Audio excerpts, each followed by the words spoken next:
বালতিটা কুয়ার ভিতরে আপনি একটু নামিয়ে দেবেন, বালতিতে পানি ভর্তি হয়ে যাবে। আমি ওয়াকিল গড়াতে থাকবো গড়িয়ে গড়িয়ে গড়িয়ে গড়িয়ে রশিটা আমার বুকে জড়িয়ে নেব।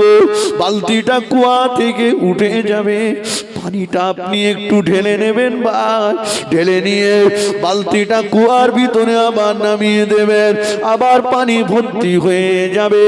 আমি রশিটা আমার বুকে জড়িয়ে নেব, জড়িয়ে নিয়ে নিয়ে নিয়ে নিয়ে আমি রশিটা টেনে টেনে টেনে টেনে বালতিটা উপরে তুলে দেব, পানিটা একটু ঢেলে নেবেন।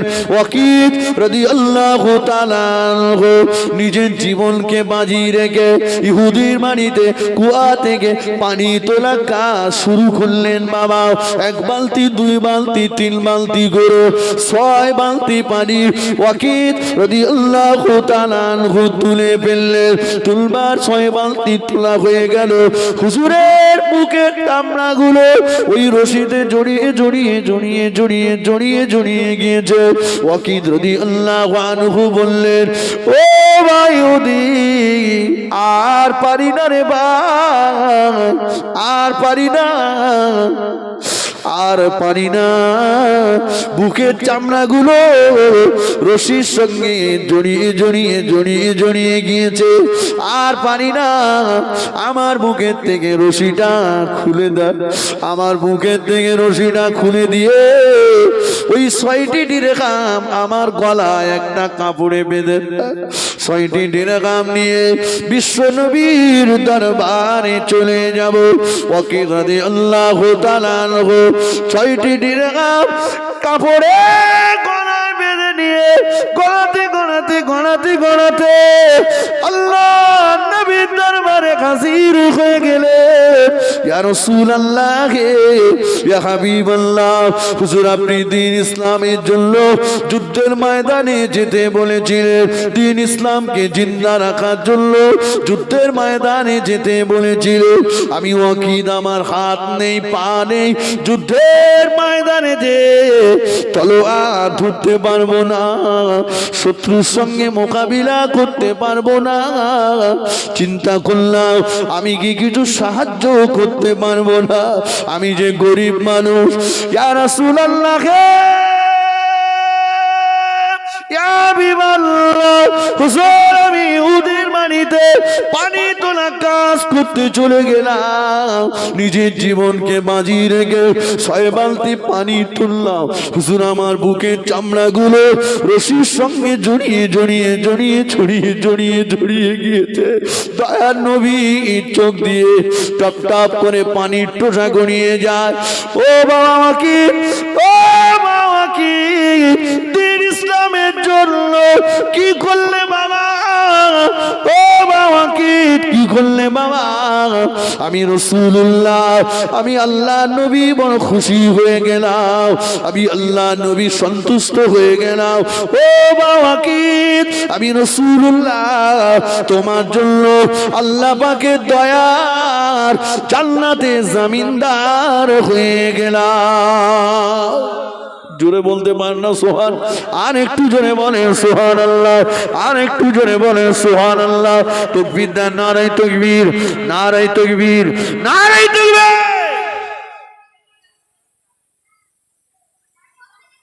আবু জাহাল আবু লাহাবের টাকা লাগেনি, লেগেছিল বাবা? কথা বলেন, লাগেনি।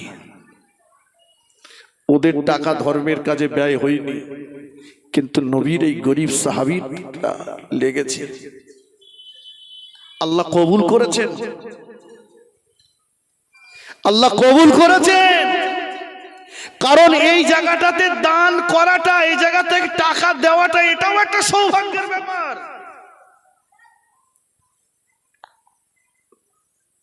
এখানে কোরআনের পাখি বেড়াচ্ছে, কোরআনের পাখি। আল্লাহ নবী বলেছেন যে মহল্লাতে প্রতিদিন কোরআনী তালিম দেওয়া হয়, কোরআনের আওয়াজ ওঠে, ওই মহল্লা, ওই এলাকা থেকে আল্লাহ আসমানের বালাগুলো আসমানে উঠিয়ে নেন, জমিনের বালাগুলো আল্লাহ জমিনে দাফন করে দেন। জোরে বলবেন না? একটু জোরে বলেন। জানেন আল্লাহ পাকের একটা মাতাল বান্দা, মাতাল, সারাদিন তার কাজ হলো সারাদিনে যে ইনকাম করে সন্ধ্যাবেলা ওই টাকা দিয়ে মদ খায়। আমি গল্প শোনাচ্ছি না। তো আল্লাহ পাকের ওই মাতাল বান্দাটা প্রতিদিনের মতো আজকেও তার সারাদিনের উপার্জনের টাকা দিয়ে মদ খেতে বেরিয়ে গেছে। ও যাচ্ছে, হঠাৎ একটা ঘরের ভিতর থেকে গুনগুন গুনগুন করে একটা কান্নার আওয়াজ আসছে, কান্নার আওয়াজ। কি ব্যাপার, এই কান্নার আওয়াজটা কেন? আল্লাহ পাকের ওই বান্দা ঘরের দরজার পাশে চলে গেলেন। ঘরের ভিতর থেকে গুনগুন করে আওয়াজ আসছে, আল্লাহ পাক, ও রব্বুল আলামিন, আল্লাহ পাক, আপনি আমাকে এত গরিব করেছেন, আপনি আমাকে এত অভাবী করেছেন, আপনি আমাকে এত গরিব করেছেন। আল্লাহ আপনার নিয়ামতে উসমা কালাম কোরআন শরীফ তেলাওয়াত করব, কোরআন শরীফ পাঠ করব, কোরআন শরীফ তেলাওয়াত করব, কোরআন শরীফ পাঠ করব। এতটুকু তেল আমার ঘরে নাই যে তেলটা দিয়ে আলোটা জেলে বাতিটা জেলে আমি আল্লাহর নিয়ামতে উসমা কালাম কোরআন শরীফ তেলাওয়াত করব। এতটুকু তেল আমার ঘরে নাই, অন্ধকারে আমি কি করে কোরআন তেলাওয়াত করব? আল্লাহর বান্দা কাঁদছে। আল্লাহ পাকের ওই মাতাল বান্দাটার মনের পরিবর্তন হয়ে গেল। দরজায় টোকা দিলেন, দরজায় টোকা দিলেন। ঘর থেকে ওই ছেলেটা পার হয়ে আসলো। বাবা তুমি কাঁদছো কেন? আমি জেনেছি বাবা, তুমি কেন ক্রন্দন করছো আমি জানতে পেরেছি বাবা। ও মা ছেলে, তুমি আল্লাহ পাকের নিয়ামতে উসমা কালাম কোরআন শরীফ তেলাওয়াত করতে জানো, আমি তেলাওয়াত করতে জানি না। তুমি পড়তে পারো, আমি পড়তে পারি না। তোমার তেল কেনার পয়সা নাই, আমার পয়সা আছে। তোমার পয়সা নেই, আমার পয়সা আছে। আমি পড়তে জানি না, তুমি পড়তে জানো। তুমি আজ আলোর অভাবে পড়তে পারছো না। আমি জামানার একটা মাতাল, তুমি জানো। বাবা ছেলে রে, ও মা ছেলে, একটু অপেক্ষা করো, তোমার জন্য আমি তেল নিয়ে আসছি বাবা। মদের আড্ডায় আর যাবো না, মদ আর খাবো না। প্রতিদিনের মদ খাওয়া ওই টাকাটা তোমার জন্য তেল কিনে দেব। তুমি কোরআন শরীফ তেলাওয়াত করবে বাবা। আল্লাহর নিয়ামতে উসমা কালাম কোরআন শরীফ তেলাওয়াত করবে। আমার জন্য আল্লাহ পাকের দরবারে একটু দোয়া চাইবে বাবা। আল্লাহ যেন আমাকে হেদায়েত নসিব করেন, আল্লাহ যেন আমাকে মাফ করেন, আল্লাহ যেন আমাকে ক্ষমা করেন। তুমি আমার জন্য দোয়া করবে বাবা। আল্লাহ পাকে ওই মাতাল বান্দাটা পাড়ায় পাড়ায় ঘুরে ঘুরে ঘুরে ঘুরে কিছুটা তেল কিনে নিয়ে এসে আল্লাহর ওই বান্দা কোরআনের পাখির হাতে তুলে দিলে। ওগো কোরআনের পাখি, ও কোরআনের পাখি, এই নাও এই তেলটা নাও, আলোটা জেলে বাতিটা জেলে কোরআন শরীফ তেলাওয়াত করো। আর আমার জন্য একটু দোয়া করো বাবা, আমার জন্য একটু দোয়া করো বাবা। আল্লাহ বান্দা বললেন, চিন্তা তোমার আর করতে হবে না, প্রতিদিন আমি তোমার জন্য তেলের ব্যবস্থা করে দেব। জোরে বলতে পারেন না সুবহানাল্লাহ? জোরে বলেন না সুবহানাল্লাহ? বাবা কাল থেকে তোমার চিন্তা করতে হবে না, তুমি কোরআন শরীফ পড়ো বাবা। তুমি পড়তে পারো আর আমি পড়তে পারি না, আমার জন্য দোয়া করো তুমি। তেলটা দিয়ে চলে গেলেন। আর ওই দিন রাত্রেবেলা আল্লাহ পাকের ওই মাতাল বান্দাটা ইন্তেকাল করলেন।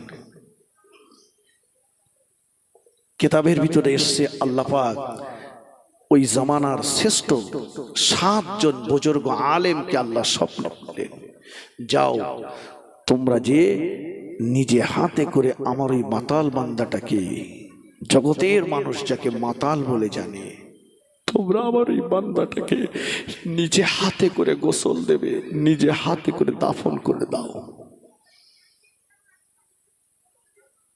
জামানার মানুষেরা ওকে মাতাল বলে জানে। ও বান্দারা, ও মাহবুব বান্দারা, আমার ওই মাতাল বান্দা, আমি আল্লাহ আমার নিয়ামতে উসফা কালাম কোরআন শরীফকে তাজিম করেছে। আমার কোরআনের পাখি, আমার কোরআনের তোকে মোহাব্বত করেছে, কোরআনের পাখিকে ভালোবেসেছে। ও আমার মাহবুব বান্দারা, আমি আল্লাহ আমার নিয়ামতে উসফা কালাম কোরআন শরীফের বাবার কাছে, আমি আল্লাহ আমার নিয়ামতে উসমা কালাম কোরআন শরীফের উসিলাতে আমার ওই বান্দার জীবনের গুনাহকে মাফ করে দিলাম। আর একটু জোরে বলেন সুবহানাল্লাহ, আর একটু জোরে বলেন সুবহানাল্লাহ। কোরআনের কত পাওয়ার, কত পাওয়ার! কেবলমাত্র একমাত্র শুধুমাত্র যেদিন কোন নবী আম্বিয়া আলাইহিমুস সালামেরও আল্লাহ পাকের অনুমতি ছাড়া আল্লাহর কাছ থেকে কারো সুপারিশ করতে পারবেন না, সেদিন কেবলমাত্র কোরআন শরীফ আল্লাহ পাকের অনুমতি ছাড়াই কোরআনের মোহাব্বতের মানুষদেরকে আল্লাহর কাছ থেকে সুপারিশ করবেন। জোরে বলুন। কারণ কোরআন হচ্ছে খোদ আল্লাহর বাণী। কোরআন কার বাণী? আল্লাহর বাণী। যেটা আল্লাহর বাণী তার তো আর পারমিশনের দরকার থাকে না। কথা ঠিক কিনা বলে? পারলে একটা বাচ্চাকেও কোরআন শরীফ একটু শেখান।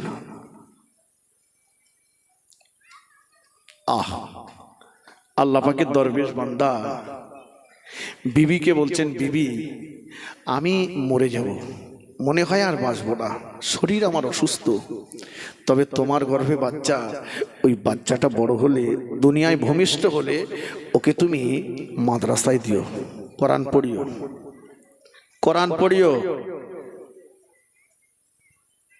আল্লাহ দরবেশ বান্দা ইন্তেকাল করলেন। লম্বা কথা সংক্ষেপ করে বলছি।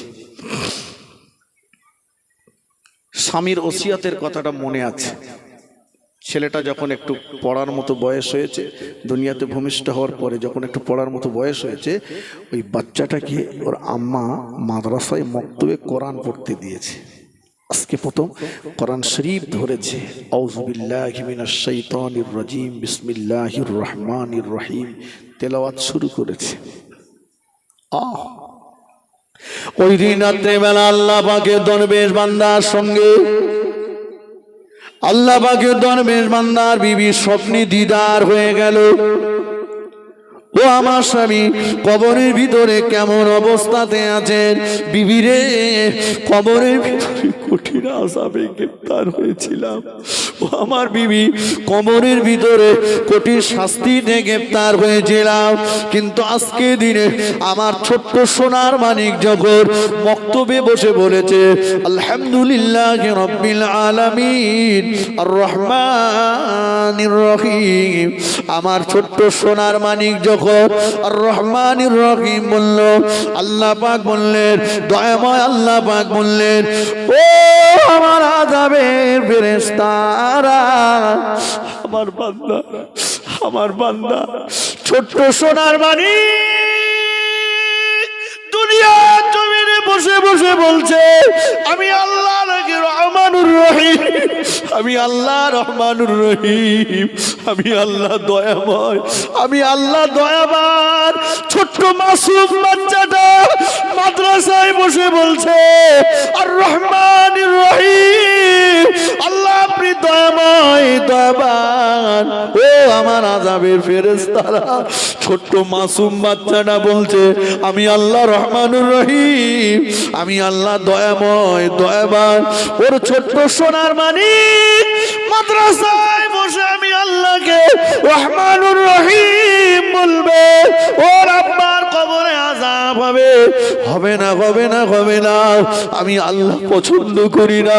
আমি আল্লাহ আমার নিয়ামতে উসমা কালাম কোরআন শরীফে বাবার কদে আমার ওই বান্দার কবরে আযাবকে আমি মাফ করে দিলাম। আর একটু জোরে বলুন সুবহানাল্লাহ, আর একটু জোরে বলেন সুবহানাল্লাহ।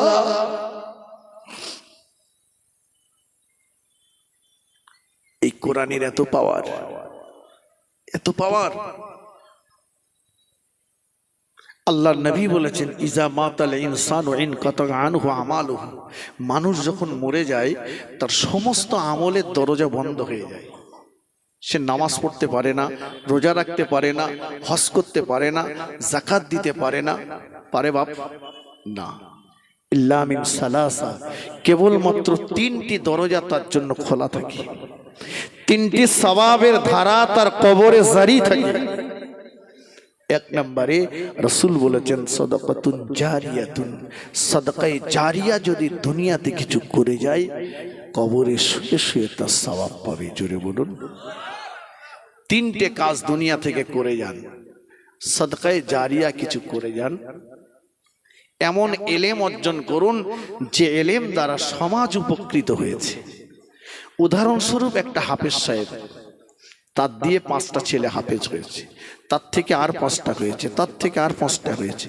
প্রথমে যিনি আছেন এদিকে বেড়ে যাবে, কিয়ামত তাক যত হাফেজ সাহেব হবে প্রথমে যিনি আছেন ইনি কবরে শুয়ে শুয়ে সওয়াব পাবেন। জোরে বলেন, জোরে বলেন। 3 নম্বরে নেক সন্তান যদি দুনিয়াতে রেখে যান, নেক সন্তান, যে সন্তান তার আব্বা মায়ের জন্য দোয়া চাইবে। বাবা, আলেমের দোয়া, পীরের দোয়া, হুজুরের দোয়া কবুল হবে কি গ্যারান্টি নাই, কিন্তু সন্তান যদি বলে রব্বির হামহুমা কামা রব্বায়ানি সগীরা, সন্তানের বুক ফাটা চোখের পানি নাকের ডগায় আসার আগে আল্লাহর দরবারে দোয়া কবুল হয়ে যায়। জোরে বলুন।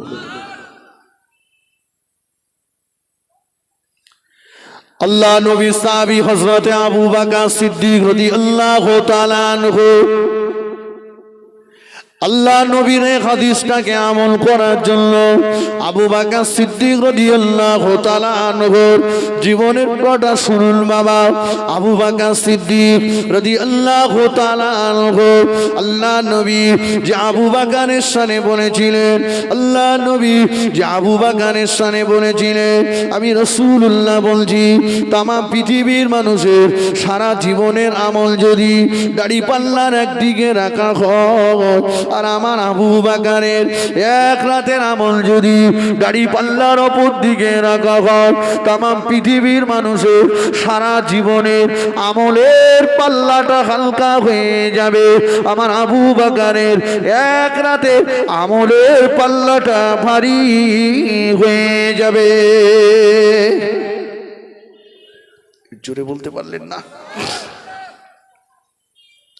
আম্মা আয়েশা সিদ্দিকা রাদিয়াল্লাহু আনহা একদিন আল্লাহ রাসূল আমাদের আম্মাজানের উরুর উপরে মাথা দিয়ে শুয়ে আছেন। আম্মাজান ভাঙা ঘরের ভিতর থেকে উপরের দিকে বারবার তাকাচ্ছেন, চেয়ে চেয়ে বলছেন ইয়া রাসূলুল্লাহ একটা কথা জিজ্ঞাসা করব। আল্লাহ রাসূল বললেন বলো আয়েশা। আম্মাজান বলছেন ইয়া রাসূলুল্লাহ আকাশে যত পরিমাণে নক্ষত্র আছে, তারকামণ্ডলী আছে, এত পরিমাণে নেকি কি আল্লাহ কারো আমলনামায় দিয়েছেন? আম্মাজান আয়েশা সিদ্দিকার প্রশ্নের জবাবে রাসূলুল্লাহ বললেন আয়েশা এত পরিমাণে নেকি যদি আল্লাহ কারো আমলনামায় দিয়ে থাকেন, আমার সাহাবা ওমরের আমলনামায় আল্লাহ দিয়েছেন। জোরে বলুন। বাবাজি আকাশে কত তারা আছে গোনা যাবে কি? জি না। রাসূল বললেন এত নেকি কারো যদি থাকে ওমরের আছে। আম্মাজান আয়েশা সিদ্দিকা রাদিয়াল্লাহু আনহা উনি মনটা মলিন করে বলছেন ইয়া রাসূলুল্লাহ ওমরের আমল নামায় যদি এত নেকি থাকে তাহলে আমার আব্বা আবু বকরের নেকি কতটা? আবু বকরের নেকি কি কম হবে? আল্লাহ রাসূল বললেন আয়েশা শোনো, ওমরের এতগুলো নেকি সমান আমার আবু বকরের একটা নেকি। একটু জোরে বলবেন না? ওমরের এতগুলো নেকি সমান আমার আবু বকরের একটা নেকি। আবু বকরের একটা নেকির যে মর্যাদা ওমরের এতগুলো নেকি সেই মর্যাদা। জোরে বলুন।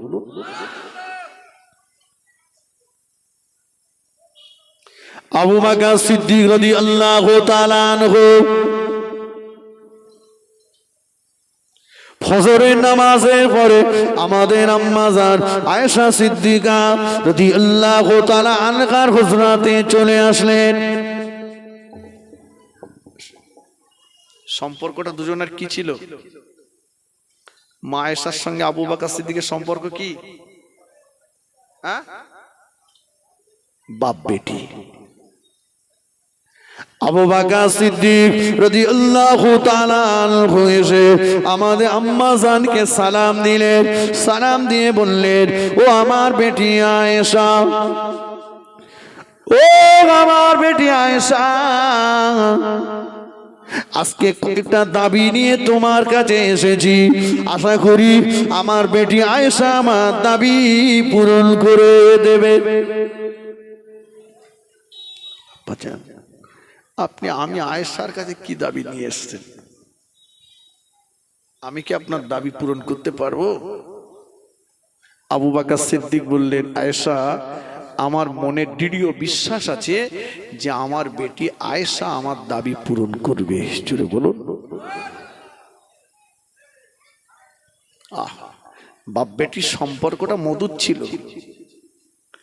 মেয়ে তার বাপকে বেশি ভালোবাসে, কথা ঠিক কিনা বলে? ও আল্লাহ নবীর বিবি আমাদের আম্মা জান আয়েশা সিদ্দিকা রাদিয়াল্লাহু তাআলা আনহা বললেন, আব্বা জান বলুন না কি দাবি আমার কাছে নিয়ে এসেছে? আবু বকর সিদ্দিক বললেন, ও আমার বেটি আয়েশা, থাকবো না আর থাকবো না, থাকবো না আর থাকবো না, তোমাদের মাঝে আর থাকবো না, চলে যাব আমি, বিদায় নেব আমি, তোমাদের মাঝে আর থাকবো না। বিশ্ব নবী আমার জন্য ইন্তজার করছে। আমি স্বপ্ন যুগে দেখলাম আল্লাহ নবী ইফতারি নিয়ে আমার জন্য ইন্তজার করছে। ও আমার বেটি আয়েশা, থাকবো না থাকবো না, চলে যাব আমি, বিদায় নেব আমি। তবে যাওয়ার আগে প্রথমত তোমার কাছে বলবো আয়েশা, আমার রাসূলুল্লাহর দয়ার নবীর বাল্যকালের সঙ্গী আমি আবু বকর, দয়ার নবীর হিজরতের সঙ্গী ছিলাম আমি আবু বকর, নবীর সঙ্গী আমি আবু বকর। ও আয়েশা, ইন্তেকালের পরে আমার খবরটা কি? নবীর পাশে আমাকে দেওয়ার অনুমতি তুমি দেবে, যেহেতু তোমার ঘর এটা, তোমার অনুমতি ছাড়া হবে না। তুমি অনুমতি দিলে তবে দয়ার নবীর অনুমতি নিয়ে আমাকে ওই জায়গাটায়, কফন ওই জায়গাটায় আমাকে দাফন করে দেবে, কবরস্থ করে দেবে। এটা আমার এক নম্বরের দাবি। দুই নম্বরের দাবি হলো, ও আমার বেটি আয়েশা, আমার ইন্তেকালের পরে পৃথিবীর কোন দোকান থেকে নূতন কাফনের কাপড় কিনে আমি আবু বকরের কাফন বানাবে না। পৃথিবীর কোন দোকান থেকে নূতন কাফনের কাপড় দিয়ে, নূতন কাপড়ের কাপড় কিনে ওই কাপড় দিয়ে আমি আবু বকরের কাফন বানাবে না। পুরাতন কোন কাপড় দিয়ে আমি আবু বকরের কাফনটা বানিয়ে দেবে। আম্মা জান আয়েশা সিদ্দিকা রাদিয়াল্লাহু তাআলা আনহা বললেন, আব্বা জান, ও আমার আব্বা জান, আপনি মদিনার খলিফা, আপনি মদিনার প্রধানমন্ত্রী, আপনি মদিনার খলিফা, আপনি মদিনার প্রধানমন্ত্রী। পুরাতন কাপড় দিয়ে কি দেশের জনগণ আপনাকে দাফন করতে দেবে? পুরাতন কাপড় দিয়ে তো আপনাকে দাফন করতে দেবে না। আবু বকর সিদ্দিক বললেন, ও আমার বেটি আয়েশা, কেন তুমি কি বলতে পারবে মাইয়েতের কাফনের কাপড় যদি পুরাতন হয়, মাইয়েতের কাফনের কাপড় যদি কম দামি হয়, মাইয়েতের মর্যাদা কি আল্লাহ পাকের কাছে কমে যাবে? মাইয়েতের কাফনের কাপড় যদি নূতন হয়, মাইয়েতের কাফনের কাপড় যদি দামি হয়, মাইয়েতের মর্যাদাটা কি আল্লাহ পাকের দরবারে বেশি হয়ে যাবে? কাফনের কাপড়ের কারণে কি মর্যাদা বাড়বে? কাফনের কাপড়ের কারণে কি মর্যাদাটা বাড়বে? আম্মা জান আয়েশা সিদ্দিকা রাদিয়াল্লাহু তাআলা আনহা বললেন, না না না না, ও আমার আব্বা জান, মাইয়েতের কাফনের কাপড়ের কারণে মাইয়েতের মর্যাদা আল্লাহ পাকের দরবারে বাড়বে না। মাইয়েতের কাফনের কাপড়ের কারণে মাইয়েতের মর্যাদা আল্লাহ পাকের কাছে কমে যাবে না। মাইয়েতের মর্যাদা আল্লাহ পাকের দরবারে বাড়বে, কমবে মাইয়েতের আমাল নেকির কারণে। তাই তো নাকি? নেকির কারণে, আমলের কারণে মর্যাদা কম বেশি হবে, কিন্তু কাফনের কাপড়ের জন্য কম বেশি হবে না।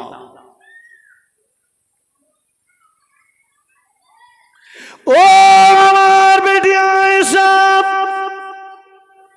আমার দাবি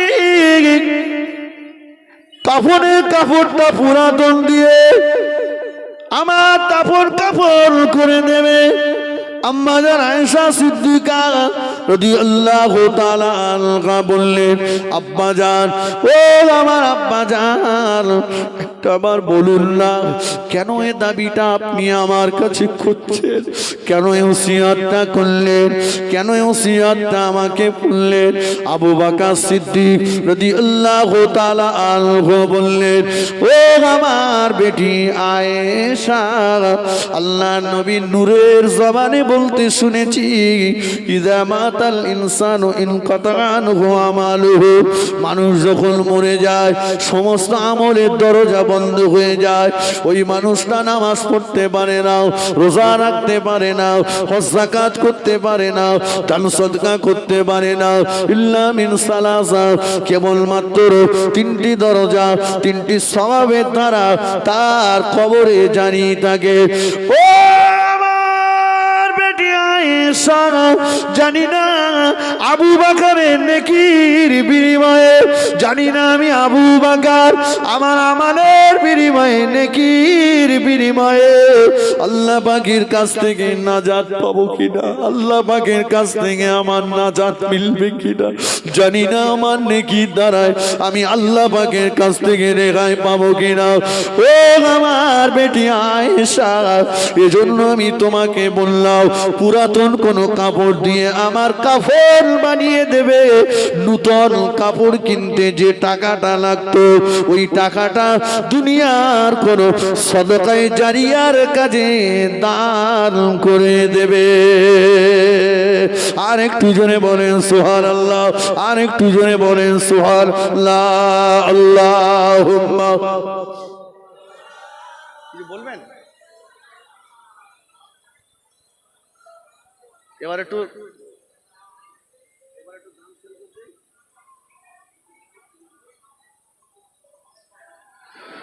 খুব মোহাব্বতে আল্লাহুম্মা সাল্লি আলা।